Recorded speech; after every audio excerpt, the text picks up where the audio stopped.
right, good morning, everybody. Welcome back to the Krueg Show. Larry Krueger with you, bright and early on a Monday. Well, bright and early, 10 a.m. But, man, we went last night, long hours in the post-game after Game 2 of the NBA Finals. And back with us to help us break it down is one of the best NBA voices in the country, in my mind, Grant Napear.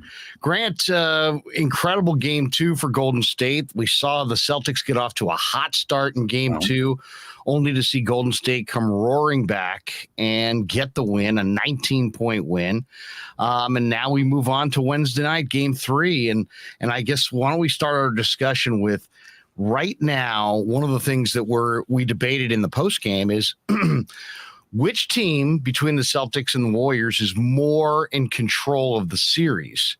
And I think you can make a pretty compelling argument either way. What did you think of Game 2 and who's more in control right now?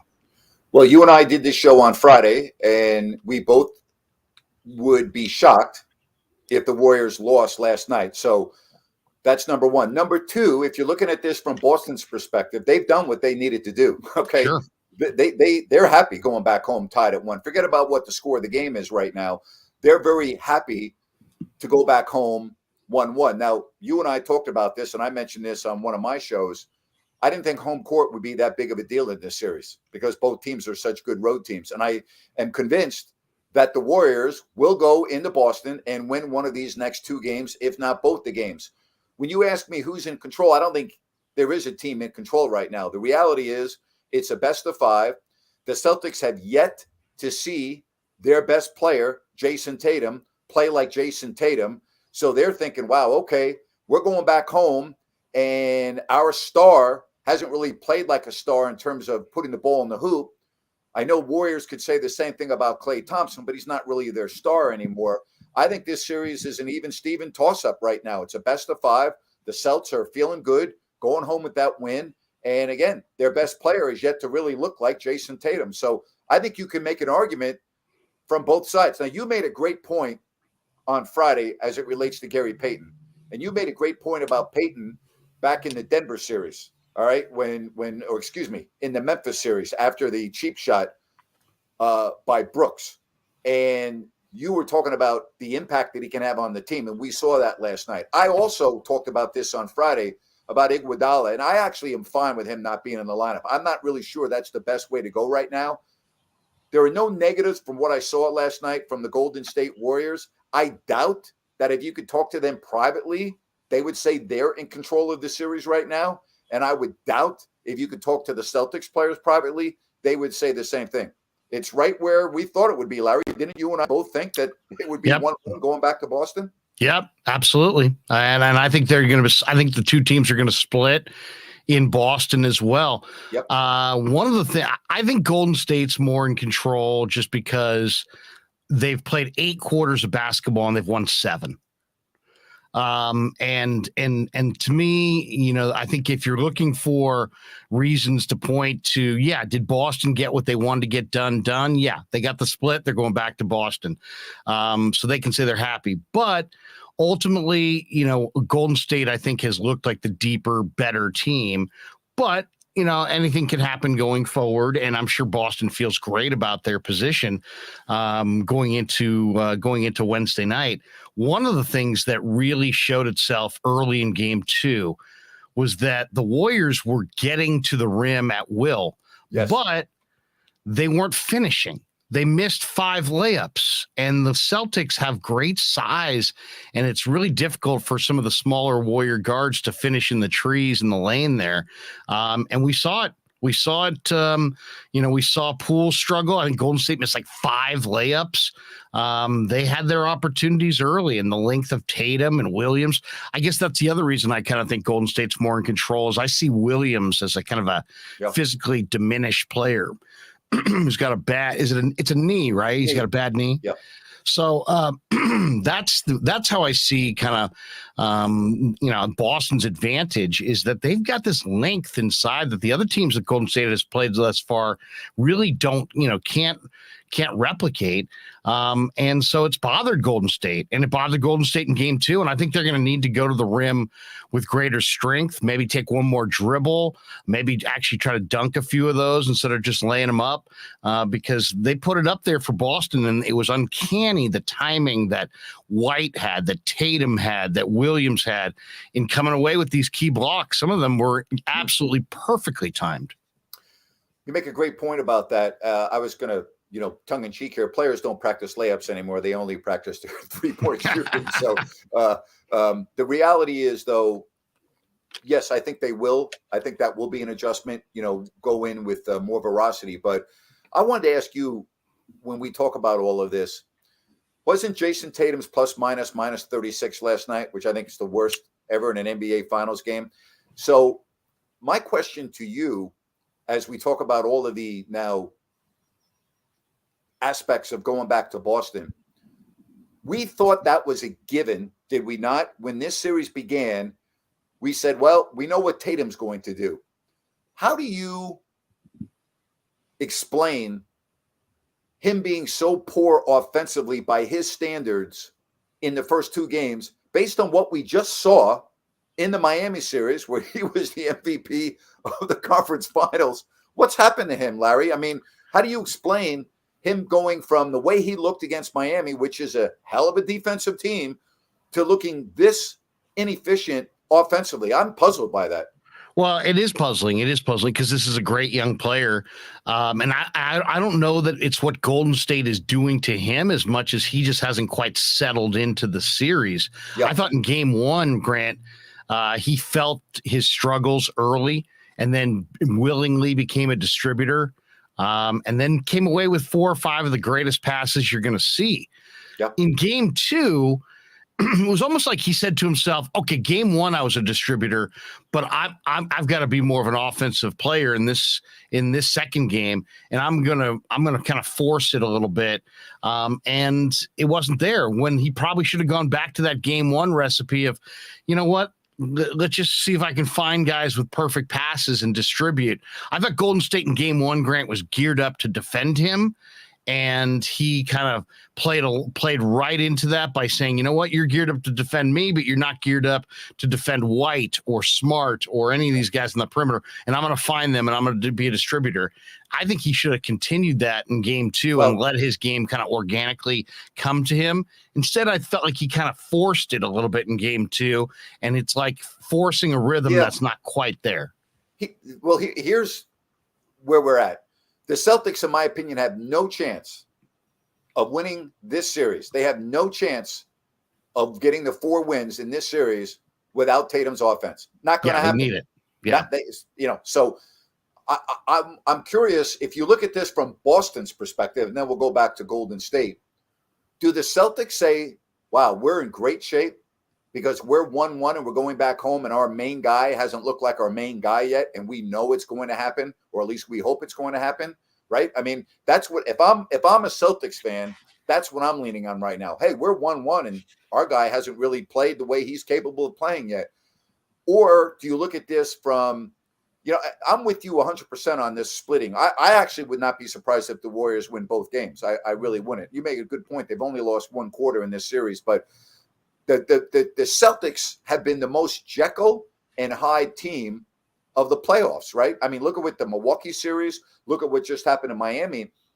There's no rhyme or reason with the Celtics. You don't really know what team is going to show up. They had some horrific losses in the series against Miami, and you wouldn't expect that from a team that from February on was the best team in basketball. So I'm still trying, even though it's the finals and we're in the middle of June or the first week of June, I'm still trying to get a read on this team. My question, Larry, how come they've had so many bad losses and put last night's on that pile too? How does a team that good, Larry, how does a team that good have so many horrible losses? I don't understand that. Well, it's a great question, and I think one of the things it shows a positive and a negative. The positive is that I think both these teams, and I definitely think this about Boston, they're resilient. These are resilient teams.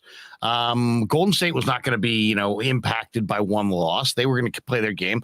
Boston's showed incredible resiliency. Heck, you just mentioned it. They had some dreadful losses in the playoffs, even at home on their home floor, and they found a way. Has Boston lost? I mean, correct me if I'm wrong. I don't think Boston has lost 2 in a row in these playoffs. They bounced back. Right. So I expect a huge performance out of them. Now, as to why, well, the things that I could point to are Marcus Smart is an incredible winner and a elite defensive player. Very elite. But when you really get a closer, autopsy of his actual game, he doesn't really shoot the ball from 3 with any percentage. So that means the game, and he has hot games. So doesn't it almost add up that he's got to have ice cold games, because his percentage is pretty marginal, and yet he has these white hot games where it's like, wow, this guy's as good as almost anybody in the league. So I think that's one thing. And then I think Horford is the other reason. Horford is playing above his level. He played, I don't think Al Horford is the player that he's demonstrated he can be at times in these playoffs on a consistent basis. I think he can get there. He can get there 2 of every 4 or 5 games. But when you get to the 4th game and the 5th game, he's going to play more like Al Horford, who's in his mid-30s. I think those 2 guys have had a huge impact. And then also it seems like Grant Williams, the young star from Tennessee, when he gets the offense going early, he gets into a rhythm, he starts to feel confident. When he doesn't get into an offensive rhythm early, he sometimes doesn't get into an offensive rhythm at all. And he'll go from 20 points, and then you'll see him the next night, and he takes 3 shots. So, I mean, I look at Grant Williams. He played 21 minutes in game 2. He took 2 shots. This guy's had 20 points in a number of games. He's probably their key bench scorer outside of White. So I just think some of their scoring kind of comes and goes. The other thing I think is a key factor here that is, if you're from Golden State's perspective, is they're in a 1-1 series, and Klay Thompson's been dreadful. Awful. And Gary Payton didn't play game 1. So to me, that's 2 things that Golden State can point to and say, you know what, we're bound to be better. What are you seeing with Klay Thompson? Because Thompson is not in rhythm. No. He doesn't look at all. Some people suggesting they ought to sit Thompson and go with Moses Moody. I can't imagine that's a good idea. But what's your read on where Klay Thompson is? I said this on Friday. I think Kerr's going to live and die by Klay Thompson. I mean, obviously he's hurting the team right now, but not enough where you're down 0-2. We also talked about Poole on Friday, and I said, no, do not go away from him. I thought that, you have to give him another opportunity. You can see what happened last night. As far as Thompson, Larry, I don't think that Kerr is going to change the minutes with Thompson until we get late in this series, when it is an absolute must-win game and Klay doesn't have it. Then at that point, you sit him down. I don't think they're going to do that yet. We talked about this on Friday. Kerr's got a great pulse with his team. I'm not saying he's perfect. I'm not saying he doesn't make mistakes, but by and large, he hits the right buttons at the right time. And so I think he'll do the same with Klay. I think he's going to ride him. And unless we get deeper in the series where it's an absolute must-win situation, maybe he'll coach differently. But I think he's going to ride the wave with Klay Thompson. But he does not look anything like the Klay Thompson we're accustomed to. And so with that being said, it's interesting that the Warriors could win such a lopsided game with Klay playing as poorly as he did. But you and I have talked about this. The depth of the Warriors, I mean, Kerr's got a lot of different ways he can go. And here's the other thing. If you take Celtics fans and Warriors fans and put them aside, and you just talk to basketball fans, and you poll them and go, hey, based on the first 2 games, who's the better team? The overwhelming majority would say the Warriors are the better team. You just talked about it. They've only lost 1 quarter. I mean, when you look at both of these games, the Warriors are a better team, are they not? And I don't even think it's close. I think they're significantly a better team than Boston. And I'll be surprised, barring an injury to Curry, and I think that's the only thing that will stop the Warriors. I'll be very surprised if they don't win this series. They are a better team, period. what do you make of, as far as the East versus the West and the cyclical nature of what, who's the better conference? I mean, I looked at the East. If you said who had the rougher road to get here, to me, I think it's clearly Boston. I mean, they played, Brooklyn and Milwaukee and Miami. The Warriors got Denver and Dallas and Memphis. I think, I think in some ways, Boston showed up in the finals more battle tested, coming out of the better conference. They were the better conference. They were the deeper conference. First of all, I mean, the back end of the East this year was so much better than the back end of the West. I mean, look at the 9th and 10th place teams in the West that got into that awful play-in tournament. Look at their record. Actually, look at the record of 7, 8, 9, 10 in the West to 7, 8, 9, 10 in the East. I mean, it's night and day. But even at the top of the conference, I mean, the East was a better conference this year, but that doesn't mean that they're going to win the NBA Finals. But I'm with you 100%. Miami did have a more difficult road, and we thought that the first series would be a challenge, and Brooklyn did not show up, right? Irving and Durant and company, they got smoked. They got swept. But Milwaukee's the real deal. They were battle-tested there. They had to win a couple games in Milwaukee to win the series. We know that they had to win a couple games in Miami to win the series, including a Game 7. I don't think there's any question about that. I agree with you 100%. They have had a more difficult road. And, oh, yeah, by the way, even though Memphis's record was very good this year without Morant, they got a break there. And then, to me, Phoenix is Phoenix. I mean, it's still the same Chris Paul deal. And, yeah, I'm with you. I think you make a good point. I think Boston did have the more difficult road. And I think the Eastern Conference, by and large, was a more difficult conference this year. Absolutely. I think you're spot on. How do you see Boston? How do you see the Warriors as being better than Boston then? Because you feel that to me, I thought, two pretty even teams, but I expected the Warriors to win the series. I picked them to win in 6. Sure. Well, they have a superstar. I'll tell you what it is, Larry. I hate to interrupt you, but I'm going to give you one. I'm going to give you one name. Steph Curry. Steph Curry is the reason why the Golden State Warriors are better than the Boston Celtics, period. And it seems like the team with the best player oftentimes wins. One of the points that you made Friday that I was thinking of you last night watching the game was we brought up the name Nemanja Bjelica. And you I said, do you think Bjelica can play a factor in this series? And you voiced a vote of confidence for him because he had played at a high level, in high level international competitions. And it was amazing watching Game 2 because here's a guy that cannot be in rhythm. He has not gotten consistent minutes. Yep. And yet he's out there and he's, ball fakes, head fakes, taking care of the basketball, playing efficient basketball, the speed of the game. None of that seemed to bother him. He just went from mired on the bench to a key 12-minute run, and he contributed as a rebounder, as a defender, as a distributor, really very impressive game too. I thought whatever it was, 10, 12 minutes, whatever he played, I thought Bjelica was key in Game 2. I have a word for you. The word is professional. The guy's a big-time professional. I've got to know him very well. I really like Nemanja, but he's always ready to play, and he knows how to play. And again, I go back to what he's experienced overseas in the Olympics and the international competition. This is not too big of a platform for him. It doesn't faze him. It's not a big deal to him. When I mean it's not a big deal, winning a championship is a big deal. But I mean, being in the NBA Finals is not like going to rattle him. It's not going to unnerve him.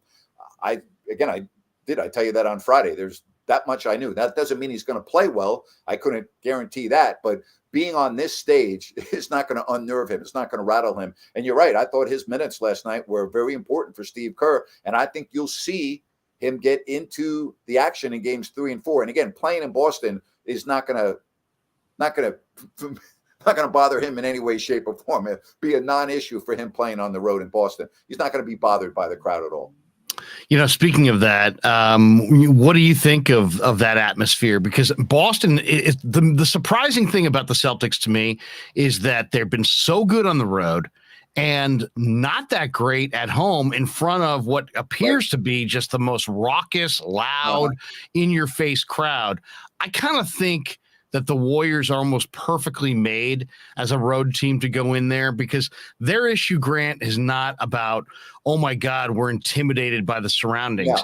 Their issue is, do we have enough energy? Can we get up for this game? And if you show up in Boston, even if you're not ready, that crowd will get you ready to play. And I think that's going to work in the Warriors' favor. And I like the Warriors to take this series in this next game. I think they're going to take control of the series in game 3 by going in there, facing up that cauldron and thriving in that environment. Give me your thoughts on Boston's crowd and why, and what kind of impact you think it will have in game 3.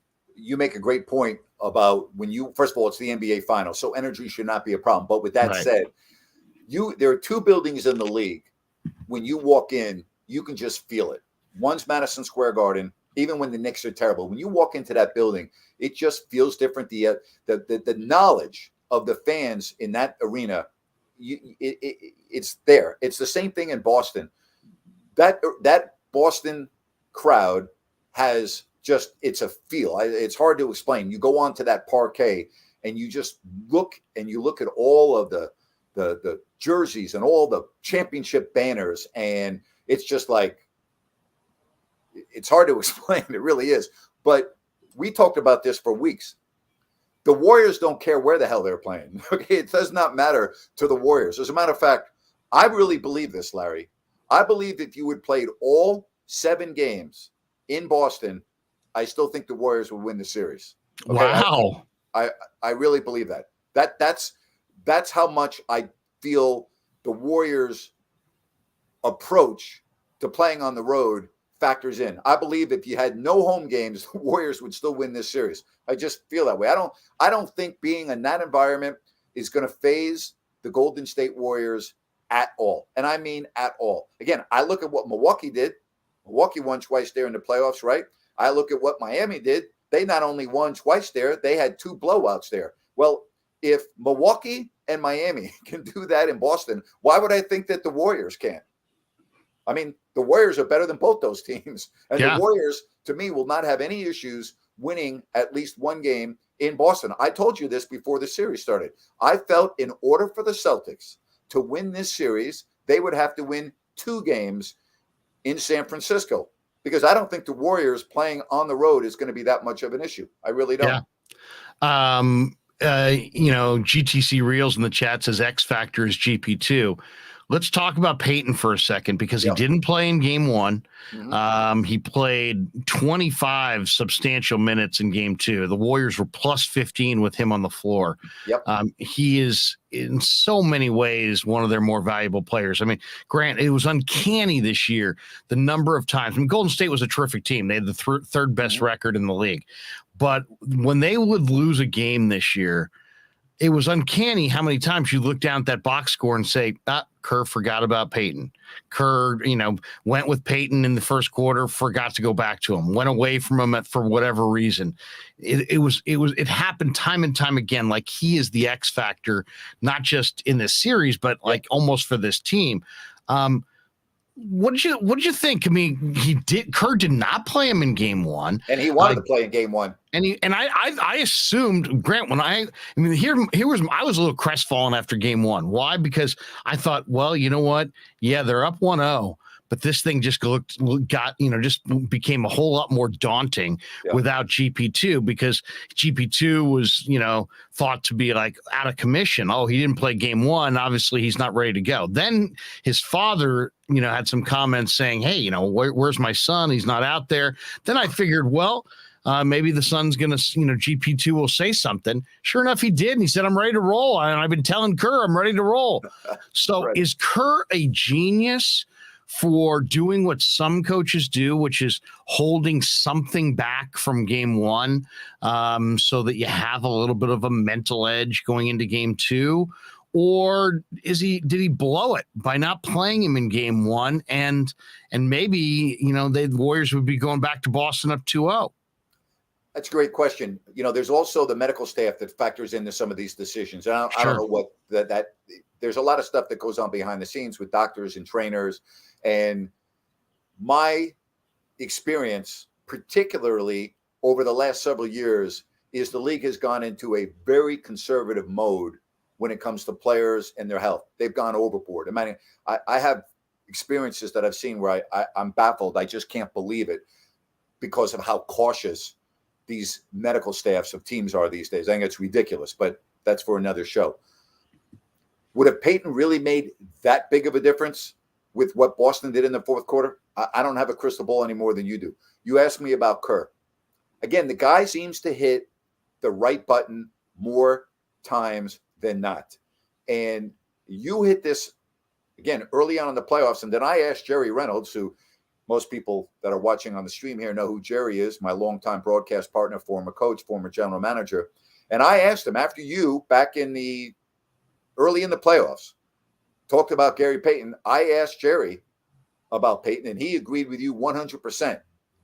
And you looked at the impact that he had on the game last night, and now you know going forward that you now have Gary Payton that you can use as well, in addition to all the other players. Again, barring an injury to Curry, I don't see how Golden State is going to lose this series. They're a better team. They're a more experienced team. And again, Larry, I'm going to be shocked. I really will if they don't win this series, unless Curry gets hurt. I mean, Peyton is just such an incredibly valuable player. Another guy who's incredibly valuable, and it's just remarkable the way he's playing right now is Kevon Looney. And, you know, it's funny, you were the longtime voice of the Kings, and you saw like Brad Miller do his thing. And I always felt like Brad Miller was so damn good. I mean, he was so good, so effective, such a key guy who did so many important things on the floor. And the other guys all got the credit. And then he was just like there. And then all of a sudden it's like, wow, look how good Brad Miller is. I kind of feel that way about Kevon Looney right now. I mean, Kevon Looney he's a high percentage player. He's an efficient player. No situation seems to be too big. You know, he seems to elevate his game. I mean, if you watch him run up and down the floor, there's nothing that screams out, wow, look at this guy, until you realize that it's not accidental, that he has this uncanny ability to make the right play consistently every time down the floor, whether that's tipping it to a teammate, tipping it to himself, weak side defense, positioning his body, second chance opportunities. Looney has just been spectacular. He played all 82 games this year, which is surprising. If you had told me a couple of years ago, Grant, that this guy would ever play all 82 games in a season, I'd be like, no way. He seems sore and he'd had hip problems and this and that. He's been just a revelation. How would you describe the impact of a guy like Looney? Because he doesn't get headlines, but man, is he key. Well, look how good he was in the Dallas series, Larry, right? I mean, he was unbelievable. We were talking about him after all the games, every game. You make a great point with Brad Miller. You know, Brad, if you watch Brad play, you go, oh, you know, he's not flashy, you know, but Brad was a two-time All-Star, I believe, and made the team better. And in the games where Brad missed, the team was not as good. But if you were a layman just going to a game to watch a game and you polled a person coming out of the arena, hey, tell me some of the players that you thought were really good tonight, you probably wouldn't mention Brad Miller, but he might end up with 25 points and 15 rebounds. You know, it's like they do their thing without really being noticed. I mean, if you took Kevon Looney off this team, or if you took him off this team when the playoffs began, would the Warriors be in the NBA Finals? No, I don't think so. I don't think so either. So that's how important he is. Okay, like you and I both agree that if he was not on the team when the playoffs began, they wouldn't be here. So he's I don't think people talk about him enough, and I get it. They talk about Curry, they talk about Draymond. I get all of that, but I mean, I don't want to say he's the most viable player on the team. That would be a stretch. I mean, Curry's the most viable player on the team, and I think what Draymond does is invaluable. But, I mean, Looney is a huge part to their success. I think he did a great job to bring his name up. I mean, and here's the other deal. There are certain players in the league, when you're a coach, this is what you love. You know what you're going to get most nights. In other words, you don't put him in the game and go, gee, I don't know how he's going to play tonight. Generally speaking, you know what you're going to get every single game. And Coaches love that. Yeah. Simon says in the chat, he says, I thought Looney was great against Dallas because of the matchups. I doubted he'd play at such a good level in the matchups against Boston, but I couldn't be happier to be proven wrong. Yep. Yeah, I mean, Looney has just been spectacular. All right, let's get to Draymond Green. Yep. I love talking Draymond Green with you because I know that you don't hold back. You didn't like the fact that Draymond went after Dog, and I didn't either, to be honest. I thought that was crap. But we both know basketball, and and if you know basketball, you can appreciate the brilliance, and I do mean that brilliance of Draymond Green as a basketball player. Yep. What did you think of him in game 2? Because, if you look at the numbers, 35 minutes, 2 of 3 from the field.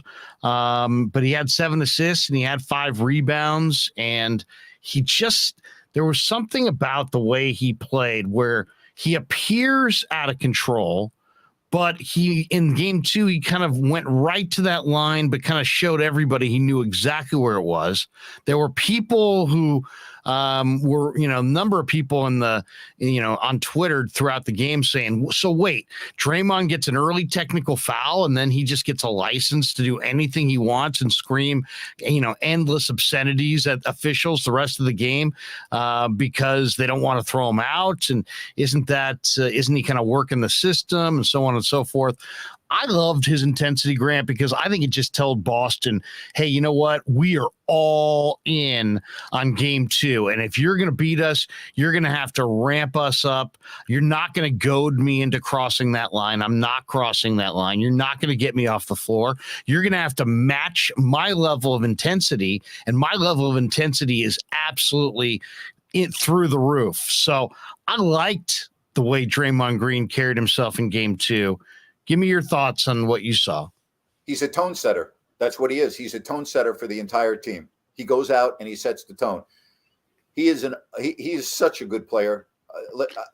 I'll answer the question this way. All 30 teams wish they had Draymond Green. Okay. Every team in the league wishes they had Draymond Green.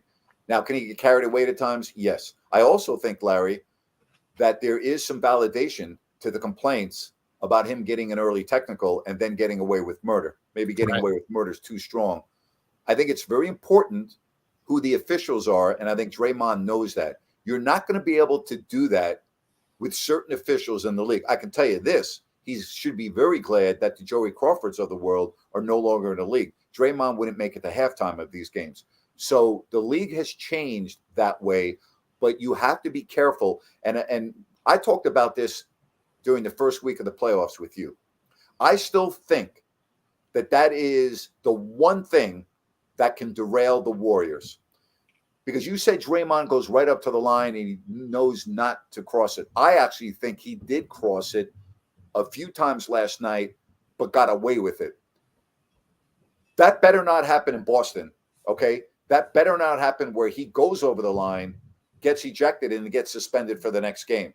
That's the one aspect of this Warriors team that I think is still an unknown. Do you have 100% confidence, Larry, that Draymond Green is not going to step over that line? Are you confident in that? I know a couple of weeks ago you told me you were.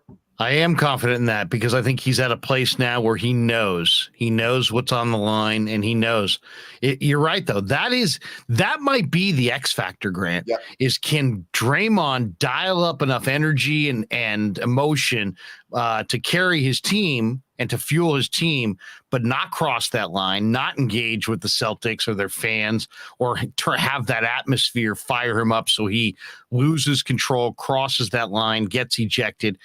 I believe if he gets ejected, he gets suspended, right? That's correct. Well, look at the Memphis series. The crowd got that could be that. I mean, here we are again then. We are again. So to me, if you say, how does Boston win? That's how Boston wins.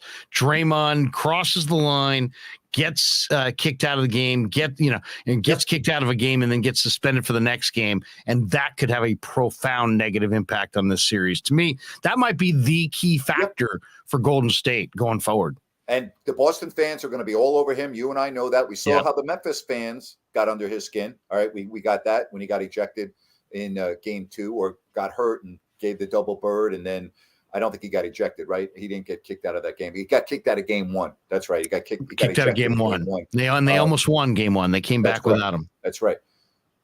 So again, Draymond hears it everywhere he goes, but now we're at this stage. We don't know who's going to be officiating game 3. Keep that in mind.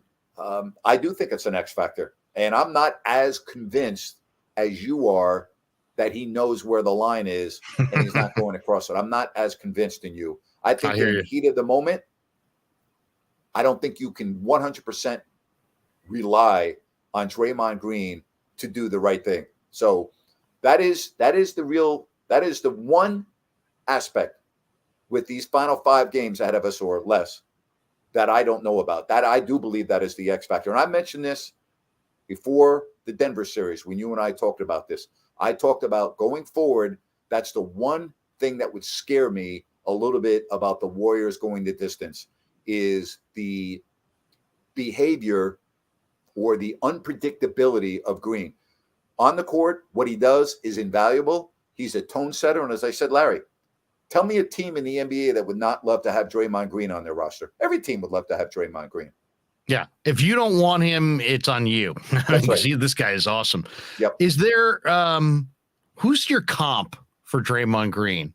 You've watched basketball for decades. My what? Your comp. Who's the guy that you would compare? If I said who's the most like Draymond Green, who does Draymond Green remind Grant Napear of? Who comes to mind? Because the ones I always come up with are like not really good comps, like Larry Bird. I mean, he reminds me of Larry Bird. Why? Because he's just got that same, he talks tons of trash, and he's just got that same will where you feel, I mean, the Celtics, improved by like the greatest improvement in the history of the NBA from not having Bird to having Bird. And you knew if Bird was on the floor, you felt his presence and you felt his will, and he made everybody else better. And he, wasn't the greatest athlete in a sport where there's incredible athletes. Yeah. And he found a way to dominate without being the best athlete. And they're different games. Obviously, Bird was more of a shooter, more of a perimeter guy. But I see a lot of the same traits, and I see the winner trait that I saw in Bird. I see that in Green. Other people, Al925 here says, another one that we see a lot, Dennis Rodman. Is there anybody? I mean, Rodman obviously was a totally different physical profile, but he was an incredible and a much better rebounder. But Rodman also was great at infuriating opponents and getting people to strike him and attack him just because he would rub you the wrong way. I mean, he was. Both guys are kind of relentless. Rodman's relentlessness was a little bit more physical, and Draymond's is a little bit more emotional, but both had a relentless nature to their game. Is there anybody that, I mean, I can't think of anybody, Grant, that's a power forward, that's a distributor, that's, or if I just said to you, find me another guy in the NBA that is his team's rim protector and distributor. I can't. And this is not going to be the example you're looking for because one's a guard and, he plays down low. But his personality reminds me a lot of when Gary Payton was on the Sonics. Always talking, always on the edge. Agitating, instigating, always playing with the crowd. He'd be like this with the crowd and he'd never stop talking. He was trash talking the whole game. Good player, obviously, all-star point guard. His Gary Payton's personality and Draymond's personality, to me, they're brash. Do you know what I mean? Brash on the court. Nothing really bothers them. They were going to give it to you. Gary Payton went over the line a couple of times too. So again, not the great example because one's a point guard, one's a forward, but just the personality. I'd have to give this some more thought. Maybe you can ask me next show. I mean, I did the league for 32 years, and obviously I've got to be able to come up with someone that's a forward like Draymond. But, the game was played so differently for so many years. Yeah, I mean, there really weren't too many. Right. I mean, Sidney Moncrief was a great point forward. Paul Pressey under Nelly became a really good point forward. But as far as like a guy who really initiated the offense, I don't know that has there ever been a power forward lead his team in assists? I mean, that right there. Chris Webber was a great passer from the power forward. I don't think he led the team in assists, but but Chris didn't have the fire and the drive that Draymond Green has. I'd have to give that some thought. Yeah. I don't think so. How about going into game 3 Wednesday night? Do you see, I've been impressed by Udoka just as he's a young coach. I mean, he's the same age as his players for the most part. Him and Horford are almost, they're like basically the same age. And yet Udoka has been very intense, very focused. I think his Boston always seems they're prepared. As I mentioned to you before, I don't think they've lost 2 in a row in the playoffs. Right. So there's a resiliency to what they do. I thought they had a great game plan in game 1. What's the adjustment that Udoka potentially can make going into game 3? Do you see an adjustment there for him? Yeah, the biggest adjustment that he can make is out of his control. The biggest adjustment that needs to happen is Jason Tatum needs to be Jason Tatum. And if Jason Tatum is the Jason Tatum that we saw in games 1 and 2, and albeit I know he had 13 assists in game 1, and I know they won, but that fourth quarter was fluky, and that doesn't happen. That's an aberration, what happened in the fourth quarter in game 1. The Celtics are not winning. They're not winning this series without Tatum being the Tatum that we saw against Miami. Not happening. So he has to hope that the 2 days off before game 3, being at home, call it whatever the hell you want, is enough to have Jason Tatum be the guy that he saw in that series against the Miami Heat. And if not, Boston's not winning this series. They don't have the players like Golden State has. See, I know what Curry's going to do every game. So do you. So does Udoka. Curry is going to do what he does every game. We saw it last night in the third quarter. I mean, how brilliant was he last night in that quarter? Brilliant. Just absolutely brilliant. And you know that you're going to get that from Curry throughout the game over a stretch, more than likely a prolonged stretch that's going to carry your team to victory. Boston doesn't have that. The closest thing they have is Tatum, and we saw it willing his team to victory against Miami in some huge games. Boston's not winning without Tatum doing that. And so the biggest adjustment for Udoka is something that's out of his control. He has to hope that the A-plus version of Tatum shows up on Wednesday night. Let's talk about Steph Curry for a second, because Steph Curry, to me, it's interesting that I think he's kind of not, I don't think he's respected by the officials the way players of his ilk are. I mean, I don't think he gets calls that Kobe got calls that he doesn't get. I think Jordan gets calls that he doesn't get. I thought Duncan got tons of calls. Magic got tons of calls that Steph Curry should get, considering he's the player that he is, but he doesn't get it. And then, I almost get the sense when I hear players of yesteryear talk about Steph Curry that they don't give him the same respect because they played in an era where you could check in the backcourt. Yep. And they see the impact of that and how it slowed down a lot of really skilled guards who had that movement ability. And now here's Steph playing in an era where they loosen the reins on restricted movement, and you can't arm bar anybody, and they've gone in the favor of prioritizing skill over strength. And I just get a feeling, and I think we got into a kind of a overarching discussion about this last night in the postgame. I think there's Steph Curry we're such a power-based society that anybody whose game is not predicated on power isn't held in the same regard. I mean, and the comparison I made was like Ichiro in baseball. Ichiro's easily one of the greatest baseball players of all time. Nobody ever talks about him as one of the greatest players of all time because his game wasn't predicated on power. Right. And I think the same thing with Steph. Steph's game is about hand-eye coordination and skill. It's not about power. And because of it, I think he doesn't get the respect he deserves. All right, you mentioned a lot of the players that played a long time ago in a different era of officiating where Daryl Garrettson ran the officials, and it was a good old boys network.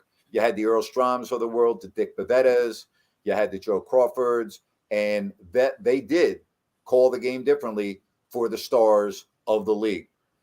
That has changed, in my opinion, over the last couple of years. I'm not saying that it's changed for the better or worse. I'm just saying it's changed. I'm privy, or was every year, to be at the NBA officials training camp in New York before the season began, and we would spend a day with the officials, and it was educational, it was enlightening, and I will tell you that the officiating in the NBA has changed significantly from the era that you were talking about to now. Just look at who's officiating the games. And again, I use this for lack of a better term, the good old boys network is gone. Okay. They're not officiating anymore. They're no longer in the league. This is and again, I hate the stereotype, for the most part, this is a young man's league as officials. Just look at the officials on the court for every game. So I think that has a lot to do with it. I really believe that. I also believe you're right about the power aspect of what Steph does and not do. It does seem that the quote unquote, the power players do get more free throws. I mean, look at how many free throws a game Luka Doncic gets us, right? Yeah. I mean, we can go on and on. They play the same position. I do think there's some truth to that, but I also believe the errors have changed significantly from some of the players you were talking about to now. I actually think it's almost night and day difference, the way the game is called. And I will also tell you, and I know that this is a real sticking stone for fans, or a sticking point. They feel that these stars get the calls now. What they don't understand is, in the past, and I went through this in 2002, Dick Bavetta, Bob Delaney, and Ted Bernhardt were the officials for, to this day still, was considered the worst officiated game in NBA playoff history, the Game 6 game between the Lakers and the Kings. Two of the officials in that game, Dick Bavetta and Bob Delaney, and I don't know this for a fact for Ted Bernhardt, although I think so, but both Delaney and Bavetta officiated in the next round, which was the NBA Finals between the Lakers and the Nets. So there really was no deterrent. There was no punishment if you called a game as poorly as that game was called in 2002. That's different now. The officials are truly graded on every call they make and every call they don't make, and their advancement through the officiating ranks now is based solely on performance. So it's different now. So officials do not consciously call fouls on stars or against stars, or do the make good calls like we were accustomed to seeing for years, because it goes against their own personal advancement up through the ranks of officials and in playoff series. Now, I know a lot of fans are watching right now going, oh, Grant, that's such bullshit. It's not. I've lived through it. I've seen it. Do officials make bad calls? Of course they do. Yes. Does it at times seem like they're playing favorites? Yes, they do. But I'm telling you, they are graded on every single whistle and not whistle, and it goes against their advancement coming up through the playoffs. By the way, did you see who was sitting behind the Celtic bench last night? I did. It's embarrassing. It's embarrassing. Vivek Ranadive, the owner of the Kings. It's embarrassing. I think it's embarrassing for the franchise. I just think it's embarrassing. The fact that he's sitting there as a former Warrior owner, two rows behind. I think it's embarrassing. I always wanted to ask you this one: if the Kings had gotten over against the Lakers, would they have beaten the Nets? No, and easily. if they had gotten a title, how would basketball in Sacramento be different? Oh, well, they would have beat the Nets. I don't think the Nets would have won a game. Basketball, because the fans would hang on to that one championship forever and ever. It would have been you have to understand, I don't know how it is where you are in the Bay Area and Southern California. I'm very well aware of the rivalry with the Giants and the Dodgers. But in Sacramento, it was like, we're the little guy going up against the big guy. We're little podunk Sacramento, NorCal versus the big guys in SoCal. And it was kind of like an identity crisis. If Sacramento could have won that championship and beat the Lakers in the Western Conference Finals, that would have been enough gravy to last for the rest of their lives. Do you know what I'm saying? Like that Sure. would have been enough. Okay. It would have been enough to, I'll give you an example. When the Red Sox came from 3 down to beat the Yankees in 2004, and then went on and won the World Series, the Red Sox have had really good success since then. But had they not, Okay, had 2004 ended, and that was the last time the Red Sox were ever good. That would have been enough for all the Red Sox suffering fans for a decade. It would have. You and I know that it would have. Oh yeah. So similarly, the Kings could never beat the Lakers. They could never get over that hump. It was Shaq saying it was a cow town, Phil Jackson making fun of Sacramento, Kobe saying he had food poisoning when he stayed at the Hyatt. I mean, we can go on and on and on. It would have been enough to last several lifetimes. All right, here's another Sacramento question for you. We're just a couple more minutes with Grant Napear, but I gotta throw this out. All right, you're in Sacramento, and you want to go have a 5-star dinner somewhere. Where are you going? I'm going to the you've airport. been all the places. You've been all the places. I'm going to the airport. I'm getting on a plane and I'm flying out to Seattle.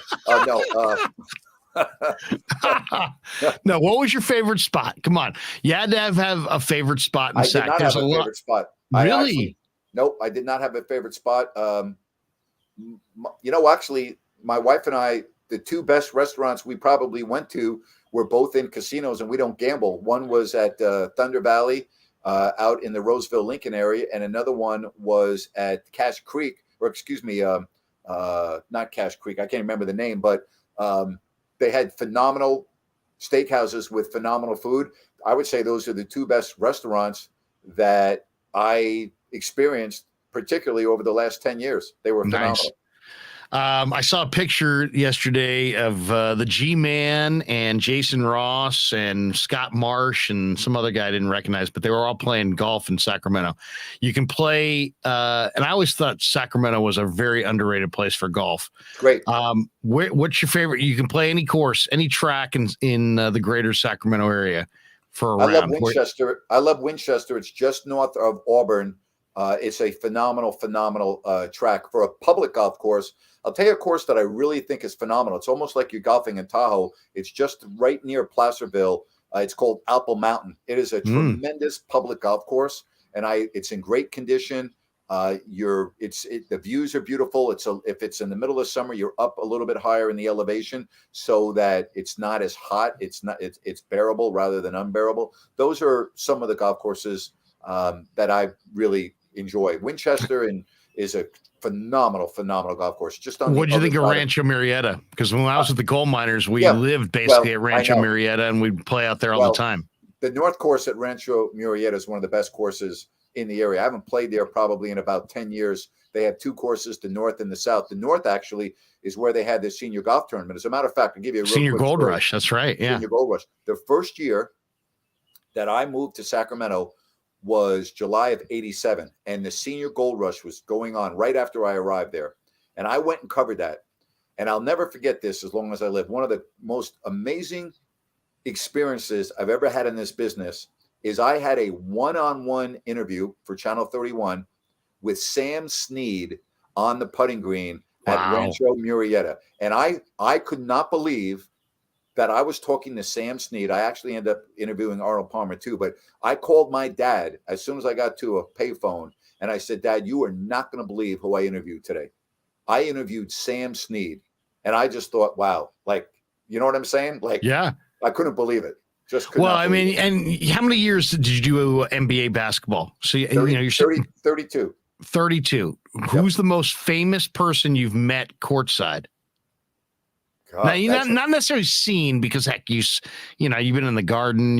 There's Spike. There's all these different people. But is there somebody that you actually met? Yeah, probably courtside? Muhammad Ali was at a game once. I would say without question. I didn't meet Muhammad, but he was at the game once. That would obviously be the most famous person. I got a real quick story. So in 2002, I obviously was the TV announcer for the Kings. But when Gary Gerald couldn't do the games on radio, I would do the games on radio. Gary did all of the IndyCar racing, and in May is the Indy 500.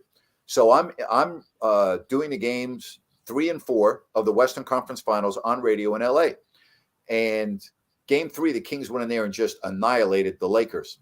And sitting and our broadcast position was not near the Kings bench, it was towards the Lakers bench, but they put me right next to where the fans were, literally on the court.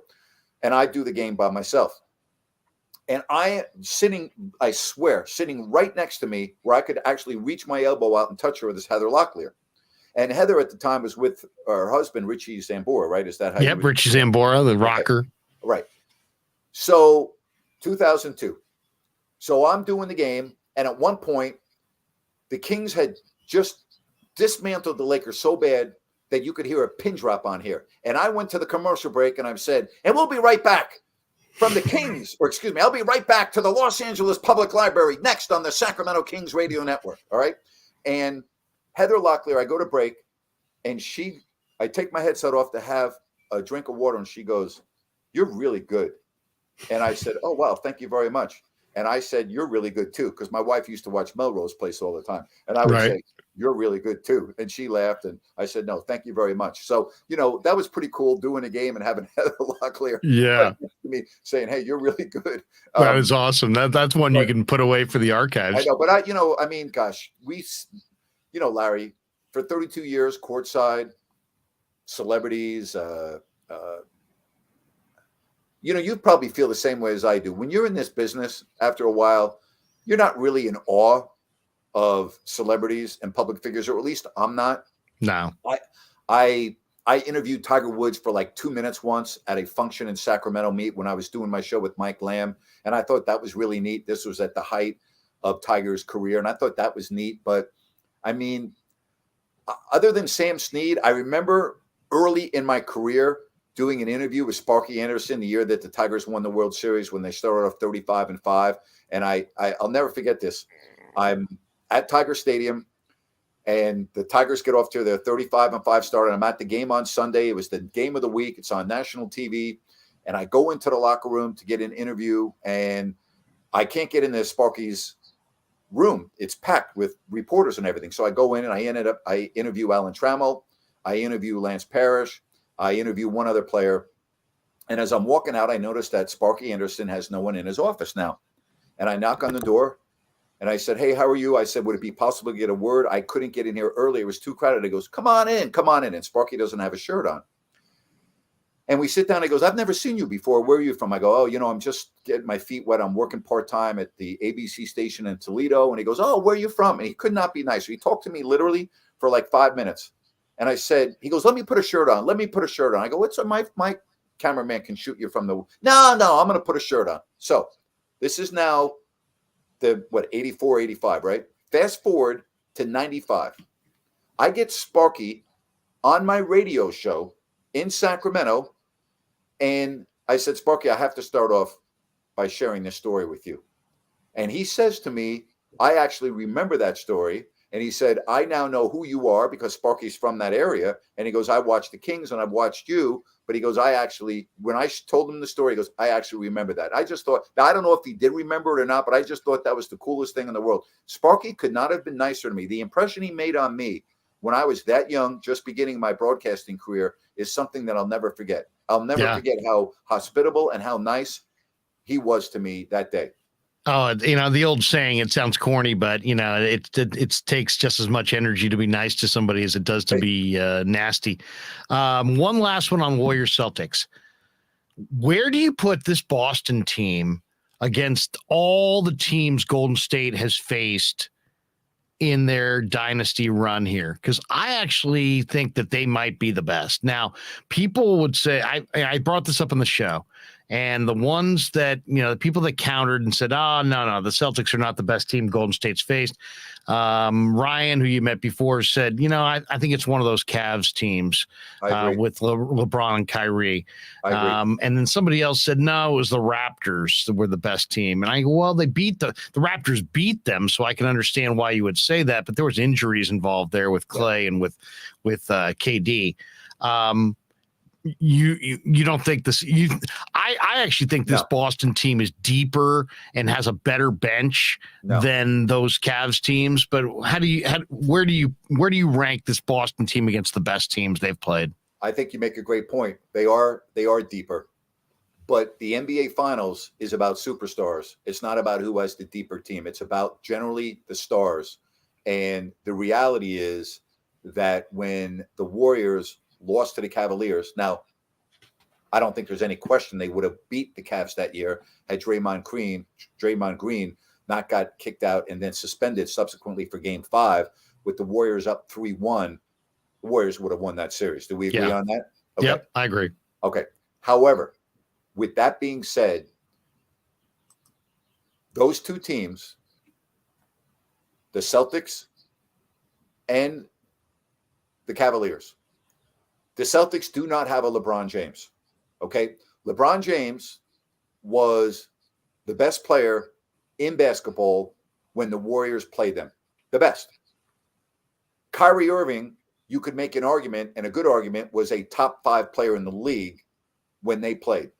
So the Warriors lost to a team that had the best player on the planet in LeBron James and another player that was probably a top 5 player at the time in Kyrie Irving. So in my opinion, that's the best team that they played. I believe had Durant not had the Achilles, had not had the injury, I believe they would have beat the Raptors in that series. I believe they were a better team than Toronto. No disrespect to Kyle Lowry, no disrespect to Leonard. I think the Warriors, healthy, would have won that series against the Raptors. I think that's a really good breakdown. I would, hearing it that way, I would probably lean with you as well. But I just like Boston's depth here. Couple more things before we let you go. Just some NBA things. Yeah. Ryan mentioned before about the Blazers. Yep. The Blazers maybe are going to have Phil Knight buy the Blazers, the Nike CEO. What do you think? What do you think of that? I mean, that grabs headlines and makes people wonder. What do you think? In some ways, I would think if Phil Knight was going to do that, he would have done it by now. But these teams are not always easy to attain. That's right. Well, what do you think of the news? The late Paul Allen wasn't going to sell the team, right? Right. I mean, right. So I'll tell you, I don't know how much time you spent up in the Portland area, but Portland and Oregon is all Nike. It's Nike everywhere. I mean, their headquarters are there. I mean, it's Nike. I mean, it's everywhere. It doesn't surprise me. I mean, if there's a team that he was going to buy, it would be the Portland Trailblazers. I mean, it's in their backyard. It is, it's Nike everywhere there. So, am I surprised that it's taken this long? As you said, no, I'm not really that surprised. First of all, wealthy people that want to own sports franchises, they don't want to just own a sports franchise anywhere. That's been my experience. They want to own certain franchises in certain areas of the country. So, the one thing that's always bothered me, and I think this has been a real detriment for Sacramento, Larry, I think it's a real problem when you have ownership, particularly in a market like Sacramento, that's not from Sacramento. It does not work.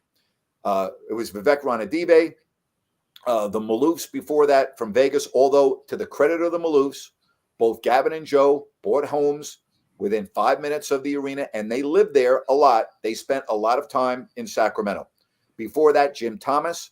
He lived in L.A., right? An L.A. guy and flew up, never, ever spent any time in Sacramento. Sacramento, as you know, is a different type of community. It's a small town for all intents and purposes. And the lack of understanding of the community by owners that are absentee owners, and by that I mean they're only there on game nights for all intents and purposes, I think is a real problem. Vivek Ranadive came in on his white horse when the community needed him the most, and he will never be forgotten for that. Never. But he does not understand the community, does not understand what makes the community tick, does not understand the true aspects of what it's like being in Sacramento. And I think that's a real detriment. I think that's a real problem. And so as far as what's going on in Portland, to me, that's a good fit. He's right there. I'm a big believer that it's very beneficial for ownership to be from an area and live in that area. And if not, more times than not, you could find exceptions. It doesn't work. I love going to the River Cats games from time to time. Yep. Could Major League Baseball make it in Sacramento? Is there enough corporate sponsorship there for Major League Baseball? Because it's a great Sacramento, as you know, is a great baseball towns. Sac Yes, it City's is. got a great program. Sac State's got a great program. Right. There's good junior college programs. There's Correct. lots of good high school programs. There's a little bit of a juggernaut built in Elk Grove. They've got a tremendous program. There's all kinds of big leaguers from Sacramento. But I didn't even get that question out, and you're like shaking your head no. Tell me why Sacramento could not support MLB. Because, man, I'm looking at the A's right now, and I'm thinking they're talking about Vegas.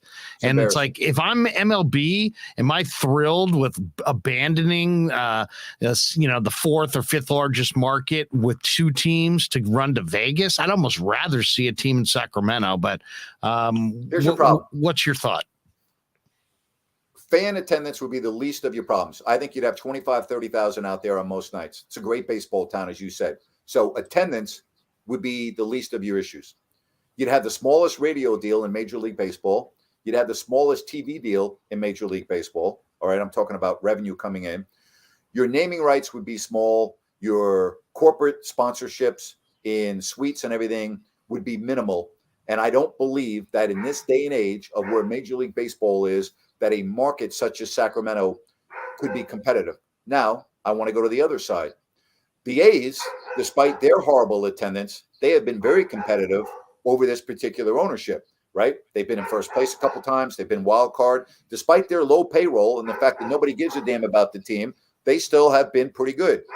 But in terms of revenue, in terms of making money, no. I don't think you could make money. I don't think you could be profitable, Larry. I think you'd have the same problem in Sacramento as you'd have in Oakland. When it came time, the contracts being up, you wouldn't have enough money to keep good players. They would go elsewhere. You'd be coming up through the farm system. Player gets good. Fans love that player. Boom, they're gone. I don't see how that would change in Sacramento. I don't think that the corporate structure is big enough to sustain or even make Major League Baseball profitable. First of all, Larry, let's start with the first basic element. You don't have a stadium. Who's going to build the stadium? Right? You can't play at Raleigh Field. You have to.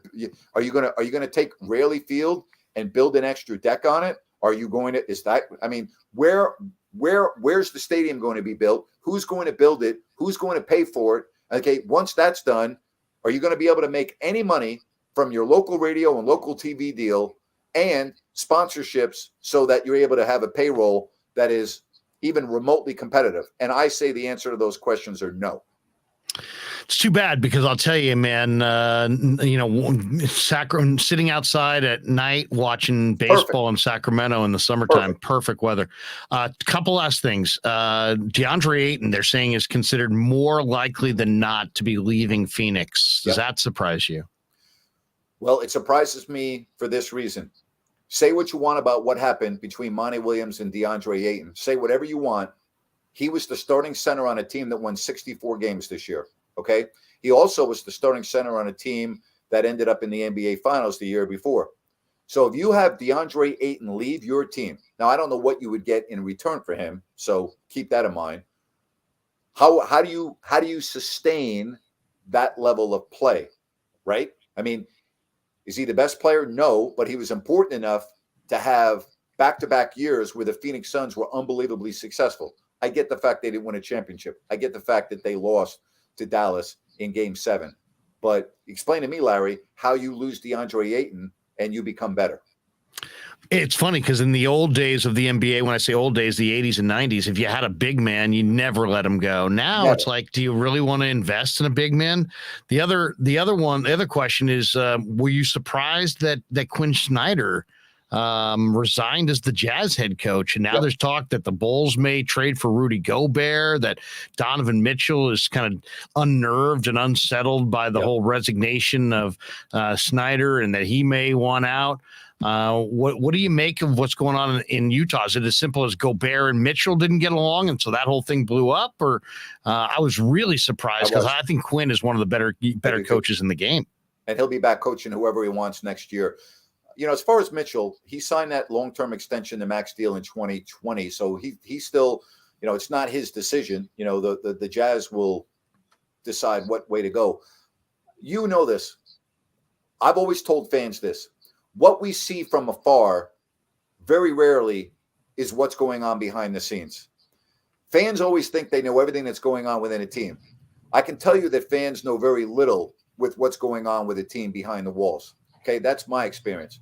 There is obviously things going on within that Jazz organization that are not good, that need to be changed, not necessarily fixed, changed. So I do believe that next year, the roster of the Jazz will look significantly different.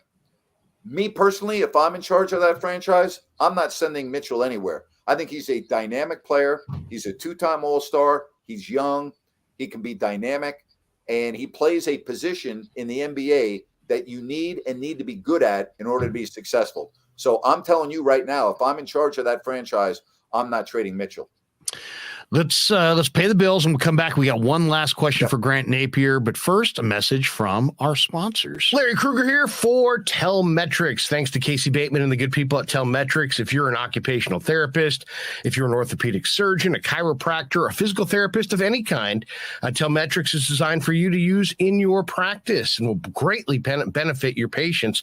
Telmetrics uses computer vision and artificial intelligence and provides a platform for outpatient rehab therapy services, both in the clinical and the telehealth environments. So using Telmetrics can improve your patient's experience and much more. So for all your sports injury needs, or if you're a physical rehabilitation specialist of any kind, call and make sure you use telmetrics.co, Telmetrix.co. And thanks to Casey Bateman and all the good people at Telmetrics for being a proud sponsor of the Krueg. I'd like to thank our sponsor, Dan Coach Emilio. Dan is a buddy, and he is a phenomenal retirement planning specialist, and you can contact him today at securemoney.com or at his number 925-628-9966. There's a lot of uncertainty in our world right now, and you want to make sure that your money is secure. That is the key. Danny's got 25 years of experience, born and raised right here in the Bay Area, and he can help you get an immediate 10% premium bonus on your principal retirement account. So give him a call, 925-628-9966. He'll make an appointment with you and you can sit down. It's not a one size fits all kind of a deal. He'll consult with you and come up with a strategy to get you going to where you want to be. Once again, 925-628-9966, securemoney.com on the web. And thanks to Dan Coach Emilio and all the people at Secure Money for being proud sponsors of the Krueg Show. And thanks to Tony Cassera and the good people at Cassera's Italian Menswear. They are housing the Krueg Show t-shirts, and they're a proud sponsor of the show as well.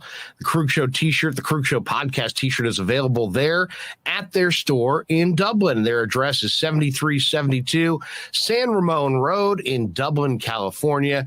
And go see Tony Cassera and get yourself a Krueg Show t-shirt and support the show. And special thanks to our sponsor, New York Style Italian Sausage. That's right, NewYorkStyleSausage.com is their website. Phenomenal product, whether it's the breakfast sausage, the Italian mild, the Italian spicy, the chorizo. You cannot go wrong with New York Style Italian Sausage. Once again, NewYorkStyleSausage.com, often imitated, never equaled. And they are a proud sponsor of the Krueg Show. Thanks to them as well. Hey, by the way, I'm surprised that ABC did not ask Dan to fill in for Mike Breen in games 1 and 2 after that stellar play-by-play. So that shocks me a little bit.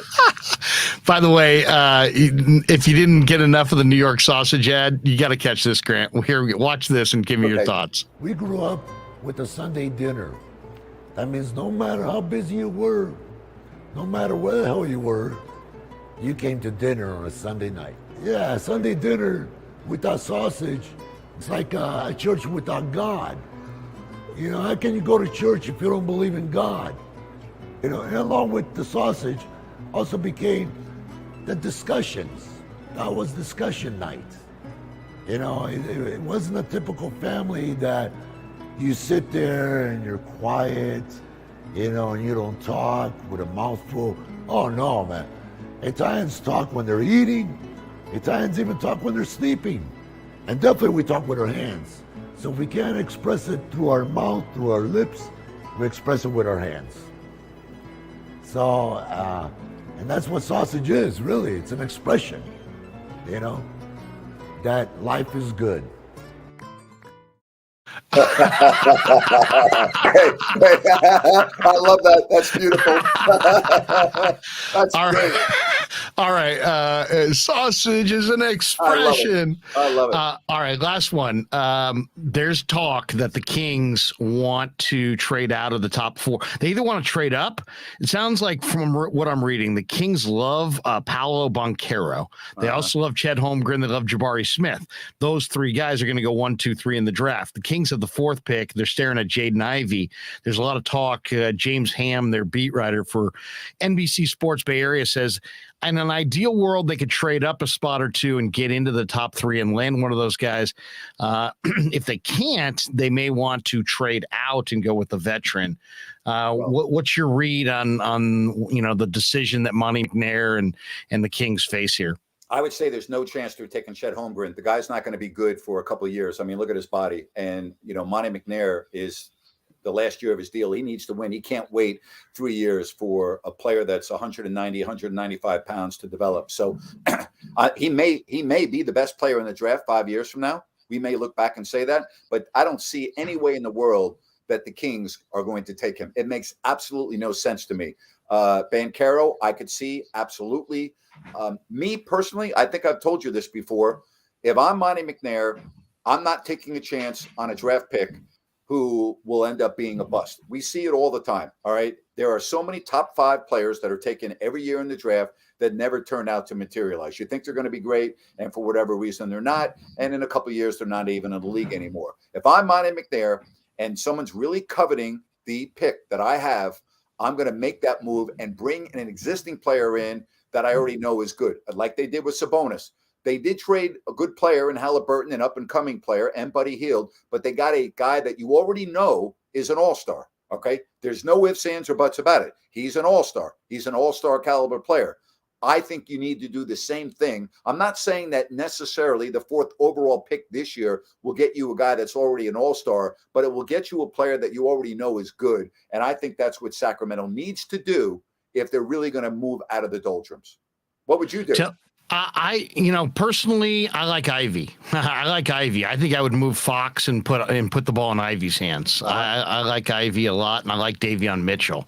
So I'd be fine with Ivy and Mitchell and moving Fox for a player in the league. Yep. I don't want to move Mitchell.